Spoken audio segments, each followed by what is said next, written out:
Je pense que ça se voit sur la vidéo, je suis blasée parce que c'était un tournage pour Ave. Plus jamais de ma vie. Oh, attendez, faut que je clarifie quelque chose sur cette histoire avec le tournage d'Amixem. En gros, sur le dernier tournage d'Amixem sur les 50 sosies, il y a une personne qui a participé à cette vidéo et qui en fait a fait un TikTok pour dire que les conditions, le tournage était nul, c'était pourri, que Amixem et tout ont pas pris le temps de faire des autographes, de faire des photos avec eux à la fin et tout. Et en gros, elle dit qu'ils ont fait les stars, quoi. Mais même si j'étais pas présent sur ce tournage, vous savez que j'ai participé également à une vidéo d'Amixem qui était 50 imitateurs. En fait, ce que j'aime pas avec son TikTok, c'est qu'elle parle en faisant une généralité du bail, Crary en mode peut-être ce jour-là, ouais, c'est possible que Amixem, Thomas, etc.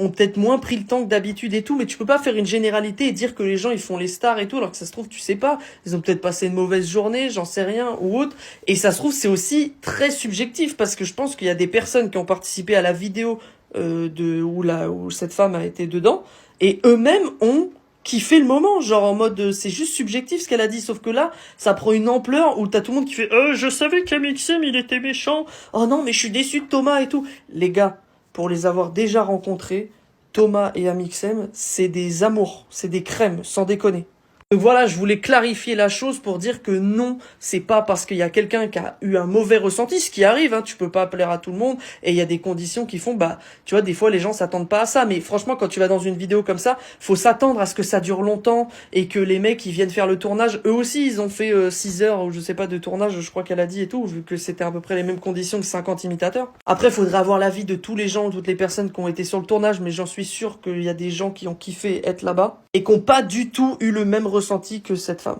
Faut savoir aussi que nous, on a un groupe WhatsApp avec toutes les personnes qui ont participé à la vidéo 50 imitateurs, et là, on a tous mis des messages en mode ouais, faudrait qu'on en parle sur les réseaux et dire qu'ils sont pas du tout comme ça et tout, prendre leur défense quoi. Et tiens, pendant que je vous parle, il y a une personne sur le groupe WhatsApp qui vient de dire qu'elle connaissait quelqu'un qui était dans la vidéo là des 50 sosies. Donc voilà, ça sert à rien de faire des dramas, et moi je voulais vraiment faire cette vidéo pour montrer que c'est des avis subjectifs, donc il faut arrêter de faire des dramas en disant oui, mais du coup ils sont comme ça, ils sont comme ci, ils sont comme ça. Non, c'est pas parce que quelqu'un, même dans la vie, a été désagréable avec quelqu'un un jour que ça veut dire que c'est le pire des fils d'up.